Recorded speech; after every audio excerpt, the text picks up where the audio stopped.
Я буквально несколько слов скажу для татарских журналистов на татарском языке.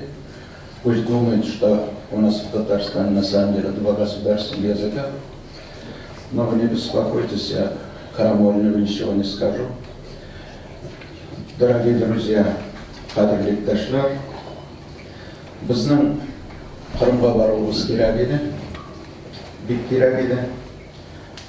Біріншіден, халықара вазгиятта біздің қатнашуымыз иктисадта, башқа саясат өлкәсендә қатнашуымызны барыбыз да белә.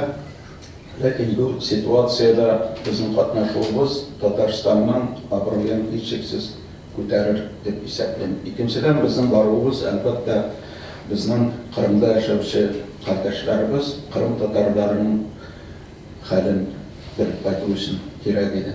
Үз күзләребез белән күргәч, чынлап та андагы вазгыять, ситуация бөтенләй икенче. Телевизор экраннарыннан караганча түгел дип әйтәсем килә. Без үзебезнең Дәүләт Советы куйган бурычны тулысынча үтәдек, миссиябызны үтәдек, очрашуларны уздырдык. Әлбәттә, анда ситуация без уйлаганча каты гына түгел, һәм мин үземнең кайбер тәэсирләрем белән уртаклашмакчы булам. Анда әлбәттә күпчелек руслар һәм Кырым татарлары.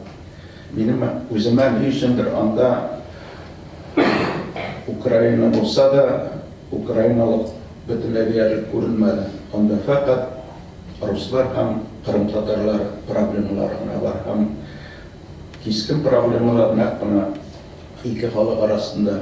Безнең президентыбыз Рөстәм Нургалиевич Миңнехановның нәкъ кына мөрәҗәгате руслар белән тату булырга кирәк дигән телевидениедән әйткән сүзләре нәкъ менә шул хакыйкатькә туры килә икәнен аңладык.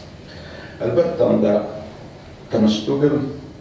Менә минем коллегалар әйттеләр, инде анда блокпостлар, конфуляр белән киенгән кораллы һәм коралсыз кешеләр барсы да анда бар. Без 2 көн югары Радага керә алмадык, чөнки анда кораллы кешеләр саклаялар, анда фақат депутатлар гына керә ала. Шуңа күрә югары Рада рәисе белән безнең очрашуда югары Рада зданиесендә булмады, ә бөтенләй икенче офиста кабул итәргә мәҗбүр булды. Аннары Кырым татарларының проблемасы, монда җегетләр әйттеләр инде, алар референдумга кискен каршы һәм алар бойкот белдерәчәкләрен әйттеләр. Бу бик катлаулы проблема. Әле без Кырымнан киткәндә референдум 25 майда булырга тиеш иде. Анда кискен үзгәрешләр һәм ул 30 мартта булачак. Бу бер ай эчендә Кырым татарлары югары Радада һәм хөкүмәт белән уртаклыкта барырлармы, килешүгә ирешә алырлармы, әле билгеле түгел. Шуңа күрә барыбер без үзебезнең бурычыбызны үтәсәк тә, безне бик борчый референдум мәсьәләсе һәм референдумның нәтиҗәләре. Референдум безнең кардәшләребезгә нәрсәләр бирер? Менә шул мәсьәлә аларны да борчый, безне дә борчый.